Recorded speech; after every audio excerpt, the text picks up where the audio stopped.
Hi, it's Mark Bossert from Top Local Lead Generation. We're here with David Fairbairn of Fairbairn Inspections in Vancouver, BC, and we're going to be answering some of the common questions that people have about home inspections this morning. How are you doing, David? Hey, I'm good, Mark. How you doing today? Good. So, what's included in a home inspection? Well, Mark, there's a set of standards that home inspectors have to use that is considered the bare minimum that a home inspector can look at during the inspection.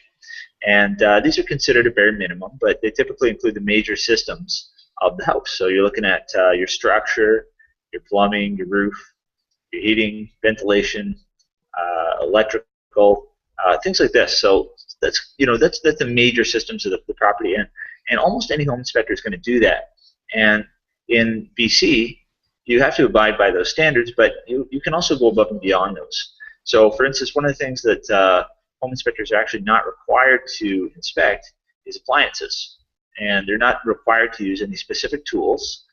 They're not required to do moisture testing, or in fact, as far as I know, they're not even required to have a plug tester, which I find funny. But that's the bare minimum of what's included in a home inspection. Now, our home inspection includes more than that, but we've got the basic major systems of the property. We're going to give you an overview of the condition of the building. We're also going to give you a little bit more than that. So, do you inspect everything? Like, what about, you know, fences or big one for me, and I think for anybody in Vancouver area is drainage because we get a lot of rain here. Uh, Outbuildings, all that sort of stuff. Do you look Yeah. at all those as well? Yeah, no, interesting you should ask that because the standards actually say that home inspectors are not required to look at fences, sheds, any sort of drainage whatsoever, aside from the maybe 3 inches of drain tile sticking up from the garden bed. So what we're doing with our home inspections is we're obviously we're limited by what we can see, but we're going to give you an overview of the whole property. So what I like to do is during a home inspection, I'll show up and I'll walk the entire property, corner to corner. And this is for a number of reasons. If you have a lot, maybe it's predominantly flat lot, but there's a slope on one side of it, and it may, direct water onto one side of the home, or you may get pooling in your yard. You might have a big this is actually one I find a lot is where there's a big retaining wall at the back of the property that you need to sort of go way back and hack through the bushes and take a look. And you've got sometimes problems with the retaining wall, and that can be really expensive. A retaining wall right now to rebuild a concrete retaining wall is between $25 to $35 a square foot. So it's thousands of dollars to actually rebuild a retaining wall. You can't really shift them back into place. You have to tear them out and rebuild them. So it can actually be a huge item. So retaining walls, that's a big one. Inspecting drainage. What I like to do is actually open up manhole covers if I can find them, pop them open, have a look, and we can actually see a little bit of our perimeter drainage, storm drainage system, right? There's been a couple times I've opened up an inspection chamber in the front yard. Those turquoise, lids you see in the front yard. There's one red one, there's one turquoise one. Never open the red one because that's sewage, and the turquoise one is rainwater. So if you ever see a red one, you're probably not going to want to touch it. But the green one, you can pop it open, you have a look, and you can see. There's been a couple times you can actually see it backing up from the connection, the lateral to the city. So these are a few of the things that you just be curious, and that's what we're doing. Is I'm a curious guy. We go around the property, we take a look at everything we can. If the shed's about to fall over, I saw a shed in Coquitlam the other day.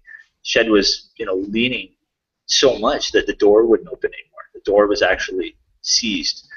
So that's going to be a safety hazard if you move in and start using that shed. It's going to fall over.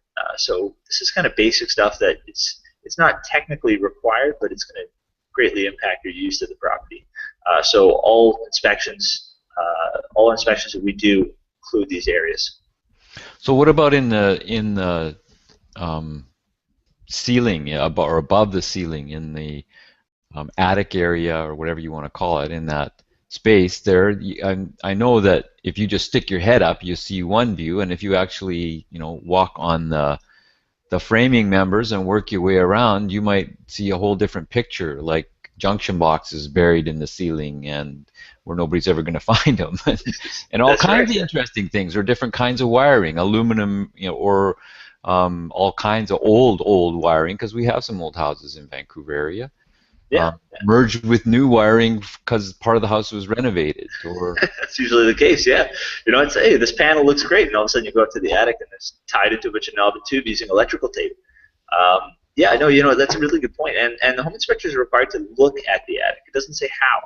So, I could technically open up an attic hatch, poke my head in there, shine a flashlight around, and come back down in 3 seconds, and that would meet the requirements of what I'm supposed to do. But that's not good enough. I always, if we can get into the attic, if I can fit myself into the attic, it's, unless it's a Vancouver special. Now, Vancouver special, they have incredibly low attics. They're almost universally impossible to get into. But for a standard house, if you can get into the attic, like you're saying, there's a lot of stuff you can find up there. One of the really common problems I find in attics is somebody's gone and put in recessed lighting, and they'll put in like pot lights all over the upstairs ceiling, and they're really proud of themselves, but they put in a style of pot light that can't be in contact with insulation, and the manufacturer specifically says that, and it's called a non-IC rated light, insulation contact light. And this kind of fixture, you would have to actually build a small box around it or have the insulation not touching it. That can be a big job. So that's a pretty common mistake, and you wouldn't know unless you actually went into the attic or you pulled the pot lights down from below, which I'm probably not going to start doing. so. What about what don't you inspect? The only thing there's a few things that are difficult for us to inspect. Anything that's not visible, right? So we have to remember it's a visual inspection.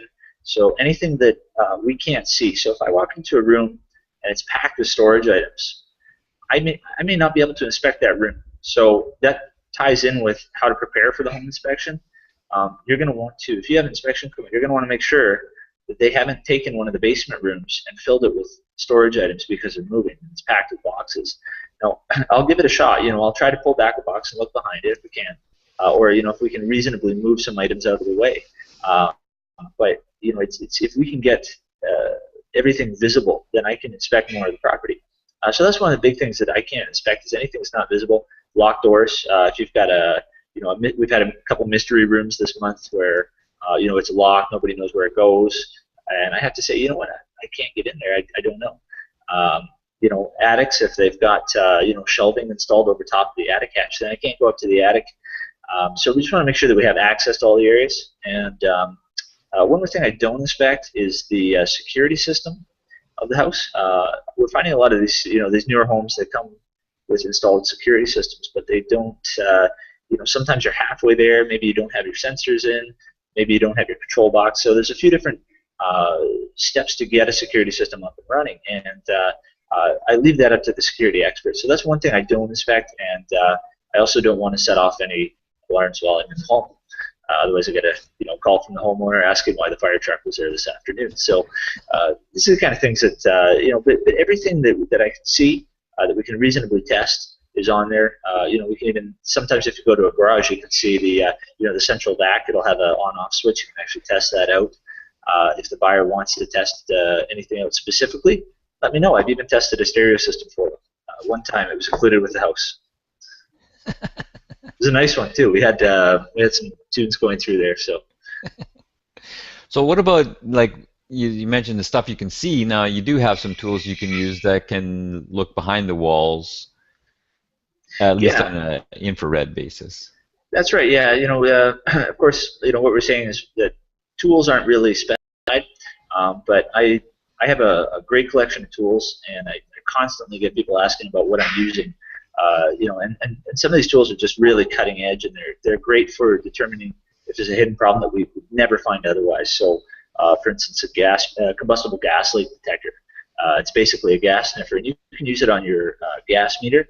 You can use it on your furnace gas piping. You can use it on your almost anywhere you have gas piping in home. You can actually test the joints and see if there's a pinhole leak. And sometimes it's so fine that it takes a lot of looking before the repairman can actually determine where it is. So I actually have to circle it for them and say, actually, this joint needs to be resealed.